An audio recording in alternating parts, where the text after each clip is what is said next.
is a project within the framework of the Erasmus Plus program created? First, there must be a theme or an issue of interest. Perhaps a problem that concerns us personally, or perhaps the society in which we live in. We may be for or against something, but never indifferent or apathetic.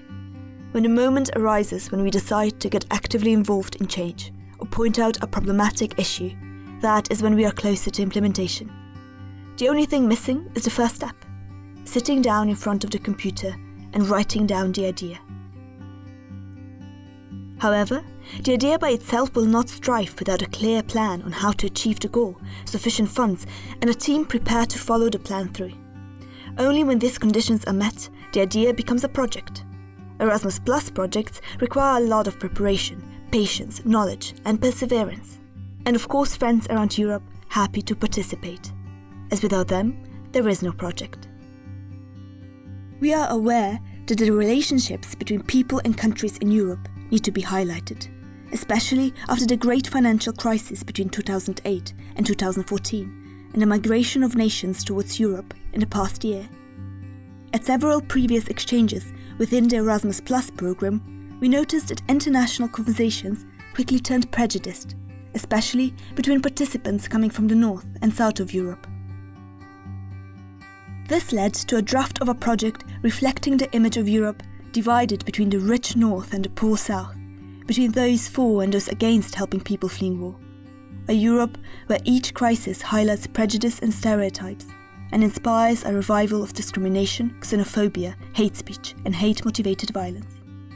We observed the rise of radical political groups in opposition to the ideas and values of the European Union, such as acceptance of diversity and respect for equality, solidarity, openness and freedom.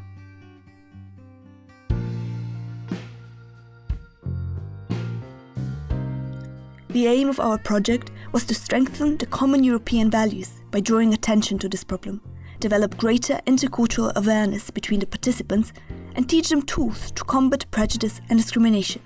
The title, Pride and Prejudice, was inspired by Jane Austen's famous novel.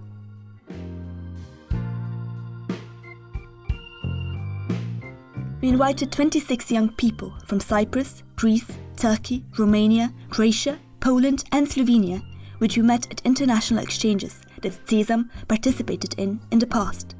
They arrived in Ruše, Slovenia, on the 2nd of August 2016, and for the next 10 days stayed at the hostel Veternica, which operates under the 3-star hotel Veter in Ruše.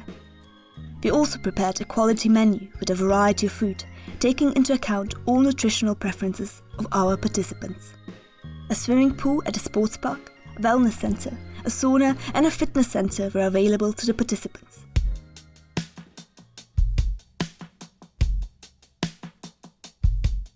For the visual recognition of the project, we created a corporate identity that personified the idea of the project.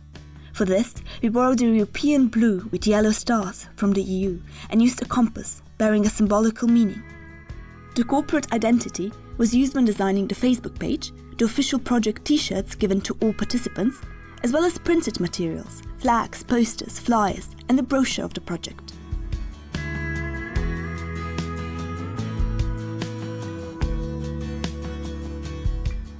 Two months before the start of the project, the preparation started. We created a Facebook page where our participants received all the necessary information about the project and Slovenia. The advantage of a Facebook page is also that the participants could begin correspondence before they first met.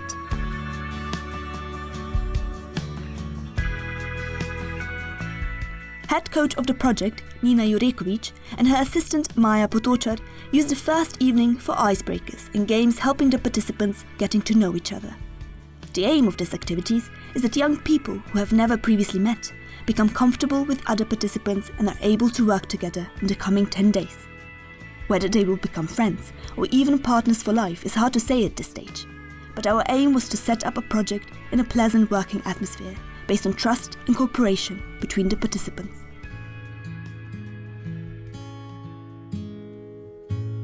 The work method of Erasmus Plus projects is informal learning. Therefore, our project included debates, lectures, discussions, simulation games, social campaigns, lived-up films and flash mob actions. The aim was that the participants gain knowledge and skills, which they can use back home when tackling prejudice, discrimination, racism, and xenophobia, and thereby create a higher level of consciousness and intercultural dialogue.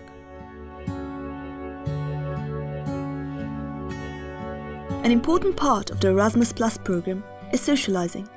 Participants informally mingled at leisure, at the afternoon coffee breaks at a cafe, in the pool, during the walks around the city, and on trips. A more formal way of socializing were the intercultural evenings, where each team presents their own country, their culture, traditional music and dancing, food, drinks, and a typical lifestyle. These evenings later developed into relaxed parties, lasting late into the night. The Slovenian evening was enriched with a performance by local folk and musical groups and complemented by delicious regional food and drink. Some of our participants have come from far away, and for most, this was their first time in Slovenia, so naturally, they wanted to get to know it better. As we had only one day reserved for a trip, we wanted to make the best of it and to roughly explore the most beautiful corners of Slovenia. One of the most distinctive parts is definitely the Triglav National Park, with the Bled Gorge, the lake and the castle. Bled was for our participants a special experience, as they could get to know a piece of wild nature offered by Slovenia. We were lucky regarding the weather, and from the top of the Bled Castle, a magical view over the lake, the island and even the Julian Alps in the background opened to us. Of course, the merry atmosphere was greatly enhanced by the Bled cream slices and fresh coffee. Ljubljana, capital of Slovenia, is one of the most visited tourist destinations and has offered our participants a more urban experience. They explored the old town centre, the Prešeren Square, Rob's Fountain and the Ljubljana Castle. Day for the diary, as some of the participants named it. A local TV station reported like this about our social campaign, Free Hug. Le kaj lahko danes dobimo zastonj? Objem. Po ulicah Maribora jih je podarjalo 27 mladih iz Grčije, Cipra, Turčije, Romunije, Poljske in seveda Slovenije. Akcija Podarim ti objem je bila del programa Erasmus+. Nič ne stane, marsikoga pa prijetno preseneti in polepša dan, so se strinjali mladi delilci objemov. Za Mariborčane so jih imeli na zalogi neskončno. It just takes a moment or just a second for someone to make more happy than he or she is at the moment, and it also gives back that pleasure. I have enough hugs for everybody in the world. So, I don't know, maybe 100, maybe 200, I don't know. Potrebujemo jih vsi. Psihološkim istraživanjima čovjek treba minimalno 8 zagrljaja dnevno da bi održao nekakvu razinu energije i sreće, a 12 zagrljaja dnevno kako bi napredovao.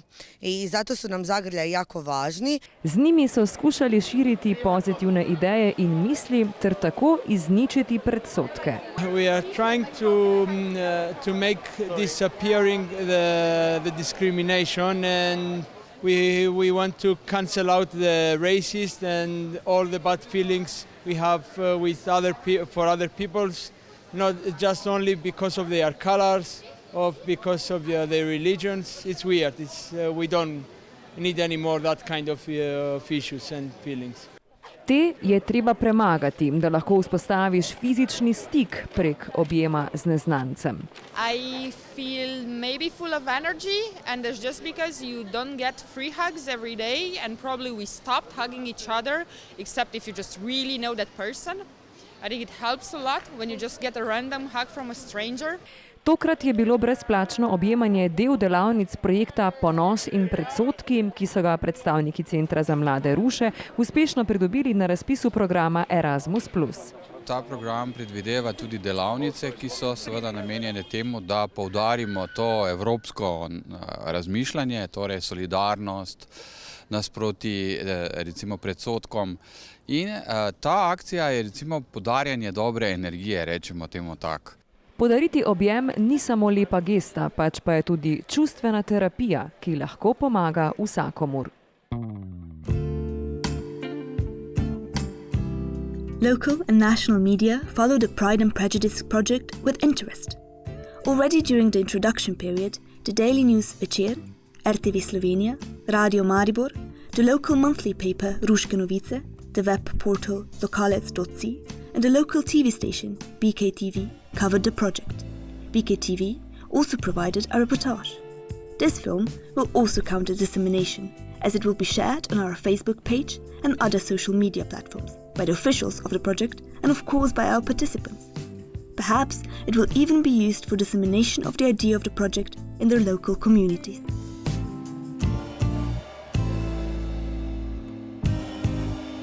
Before the last day, and with that the day of farewell, our participants learned about the functioning of the European Union, how to prepare a project by themselves, and at the closing ceremony received their Youth Pass diplomas.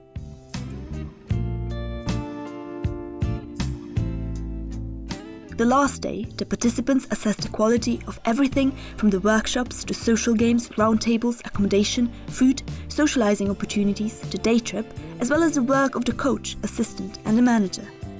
The project has received a total rating of 5.5, within a range from 1 to 6.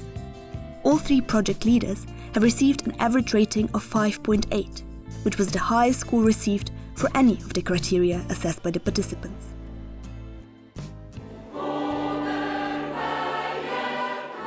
And instead of a farewell, let us introduce the follow-up.